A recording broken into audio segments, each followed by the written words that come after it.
अस्सलाम वालेकुम। कैसे हैं आप सब। ये मैं आज अपनी छत पे आई थी तो बहुत ही खूबसूरत सी यहाँ धूप निकली है। बारिशों के बाद मौसम बहुत प्यारा हो गया, बहुत ही खूबसूरत। तो ये धूप बड़ी प्यारी लग रही थी, मैंने कहा थोड़ी सी धूप में बैठती हूँ। तो ये ऊपर का मेरा खूबसूरत सा छत है जिसमें मैंने काफ़ी सारे पौधे रखे हुए हैं। तो मुझे पौधों का बहुत शौक़ है, ख़ास तौर पर मिनी प्लांट तो मुझे बहुत ही पसंद है। तो मैंने जहाँ पे भी जगह मिलती है ना, मैं मिनी प्लांट ज़रूर लगाती हूँ। बाकी पौधे भी मैंने काफ़ी सारे लगाए हुए हैं। ये न्याज़ गाया हुआ है जिसको तुलसी भी कहते हैं। तो ये बहुत ही खूबसूरत, बहुत ज़्यादा बढ़ गया था। तो ये इसके सीड्स जो हैं जहाँ पे भी गिरते थे ना, नए उगाते हैं। पहले वाला मर जाता है, नए उगाते हैं। तो ये काफ़ी ज़्यादा माशाल्लाह फैला हुआ था। फिर मुझे पता चला कि ये सर्दियों में जो है ना ख़त्म हो जाता है, सर्दी की वजह से कोहरा पड़ता है ना, तो ये ख़त्म हो जाता है। तो लेकिन मुझे एक पता चला तरीके का कि इसके ऊपर जो सीड्स बन रहे होते हैं ना, अगर उनको कटिंग करते जाए ना साथ साथ, तो वो न्याज़बू ख़राब नहीं होता, वो चलता रहता है। फिर अगले साल तक वो चलता रहता है, ख़त्म नहीं होता, मरता नहीं है मतलब। तो फिर मैं इसलिए इसके ऊपर से जो सीड्स होते हैं ना वो रिमूव कर देती हूँ। तो जिसकी वजह से ये सर्दियों में भी मेरा न्याज़बू जो है ना हरा भरा रहा है। तो अब आहिस्ता आहिस्ता मौसम चेंज हो जाएगा इंशाल्लाह, तो फिर मैं इसको सीड्स जो उनसे रिमूव करना ख़त्म कर दूँगी, तो ये और ज़्यादा ग्रोथ करेगा। तो ये मैंने एलोवेरा लगाया है। ये मैंने एलोवेरा बड़े बड़े मेरे पास लगे थे, उसके जो छोटे बेबी निकलते हैं ना, छोटे छोटे से एलोवेरा होते हैं, वो मैं निकाल के जो भी मुझे बर्तन मिलता है, जो भी टीन डब्बा मिलता है ना, मैं उसमें लगा देती हूँ। तो ये माशाल्लाह बहुत अच्छा सा ग्रो कर रहा है। ये मेरी मिट्टी की हांडी थी जो लीक हो गई थी, मैंने उसके अंदर भी एलोवेरा लगा दिया। और जो है ना, मेरे पास कोई आते हैं ना, मतलब कि मिलने के लिए लोग आते हैं, या कोई भी मोहल्ले में आ गया, कोई इधर उधर से आ गया, तो उसको जो भी पौधा चाहिए होता है ना, तो मैं उसको ज़रूर दे देती हूँ। तो ये इसलिए मैंने एलोवेरा जो है ना छोटे छोटे कंटेनर्स वगैरह में लगा के रखा हुआ है, ताकि एज ए गिफ्ट मैं उनको एक पकड़ा देती हूँ, तो वो बहुत ही खुश होते हैं। तो मिनी प्लांट भी जो भी कहता है ना, जो भी आता है, जो तारीफ़ करता है, फिर मैं उसको मिनी प्लांट भी दे देती हूँ। तो आज मैं बनाने लगी थी मटरों वाले चावल, जिसके लिए मैंने चावल भिगो दिए हैं और साथ मटर छील के रख दिए हैं। तो मटर सर्दियों में तो बेहतरीन जो उनसे ना मज़ेदार सी एक डिश होती है। मैं कोशिश करती हूँ मटर पकाऊँ, क्योंकि मुझे बहुत ही पसंद है। तो इसलिए मैंने आज मटरों वाले चावल बना रही थी। मैंने छोटा सा प्याज लिया, उसको ब्राउन कर लिया थोड़ा सा। तो फिर इसके अंदर मैंने लहसुन, अदरक, टमाटर, सब्ज़ मिर्च और ज़ीरा डाल के अच्छी तरह से इसको भून लिया। फिर इसके अंदर आप थोड़े से स्पाइसेस वगैरह ऐड कर लें जो आपको पसंद है, तो वो मैंने इसमें डाल दिए थे। और साथ मटर डाल लें, इनको थोड़ा सा फ्राई किया। तो बाद में इसके अंदर पानी डाल के चावल डाल दिए, और मेरे जो से मटर वाले चावल बन के तैयार हो गए। आज हमने मटर पुलाव बनाया और वो खाया।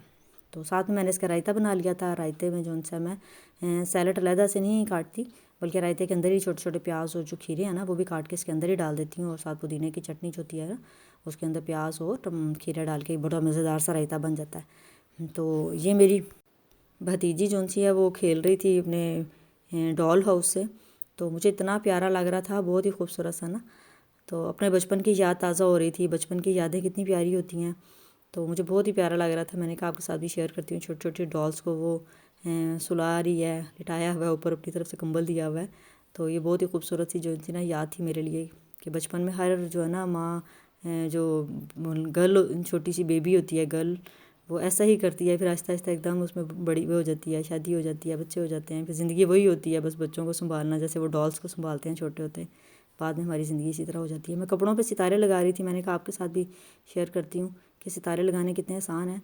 तो बस ये एक एक करके मैं सितारा लगा रही थी। आजकल सितारों का फ़ैशन बहुत इन हुआ है, तो ये बड़े खूबसूरत लगते हैं। कंट्रास्ट तो और ही प्यारे लगते हैं ना, किसी भी कलर के ऊपर आप कंट्रास्ट सितारे लगा लें तो बहुत ही खूबसूरत लगते हैं। तो साथ साथ में ये भी लगा रही थी। तो ये देखिए लगाने कितने आसान है, बस इसको दो टांका लगता है और सितारा जो उनसा लग के तैयार हो जाता है। साइड पे मैंने तीन तीन जो उनसे सितारे जोड़ के वो लगा लिए थे। ये खूबसूरत सी डिज़ाइनिंग कर रही थी, तो मैंने कहा आपके साथ भी शेयर करती हूँ, अगर किसी को पसंद है तो वो भी अपने कपड़ों पे इस तरह लगा सकता है। तो आज क्लीनिंग डे था, तो मैं सफाई कर रही थी। ये मेरा टीवी लॉन्च है, टीवी लॉन्च कह लें, लिविंग एरिया कह लें, जो भी कह लें। तो बस हमारा ज़्यादा टाइम जो सा यहीं स्पेंड होता है। यहाँ पे हमारा डाइनिंग टेबल पड़ा हुआ है।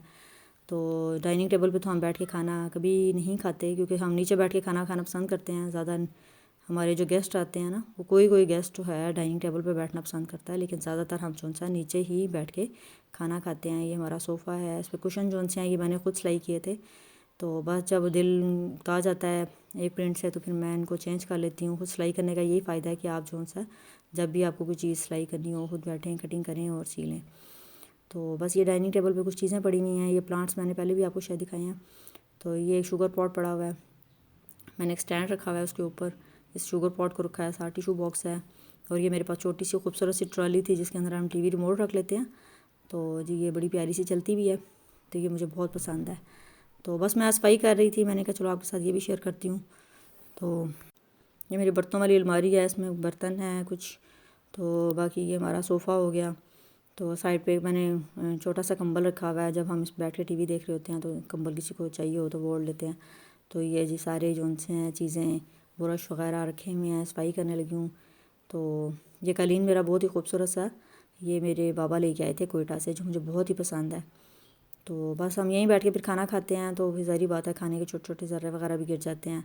तो आज मैंने कहा सफाई करती हूँ। तो सफाई से याद आया कि माशाल्लाह रमज़ान आ रहा है, तो रमज़ान की भी तैयारियाँ हैं। तो डीप क्लीनिंग जो सी है वो बहुत ज़रूरी है।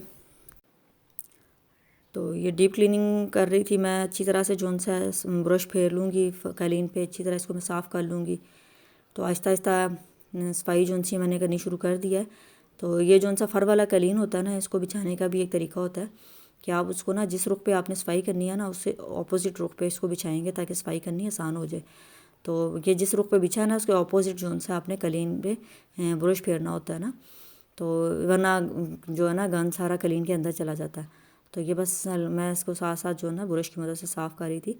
तो इससे याद आया कि सफाई जो सी है ना हमारे अंदर भी उतनी ही ज़रूरी है। जब हम रमज़ान आता है तो ख़ास तौर पे स्पेशल जो सा सफाइयाँ करते हैं, घर को साफ़ करते हैं, चीज़ों को करते हैं, हर चीज़ की तरफ तवज्जो दे रहे होते हैं। तो सबसे ज़रूरी जो सा होता है वो ये होता है कि हमारा अपना दिल होता है। तो सबसे पहले जो है ना दिल की सफाई कर लेनी चाहिए।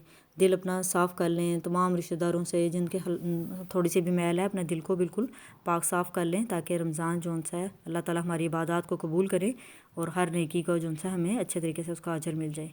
तो बस ये थी बातें। मिलते हैं कल नई वीडियो के साथ। अपना बहुत सारा ख्याल रखें। अल्लाह हाफिज़। ये मेरी खिड़की से खूबसूरत धूप नज़र आ रही थी, मैंने कहा आपके साथ भी शेयर करती हूँ। मिलते हैं कल। अल्लाह हाफिज़।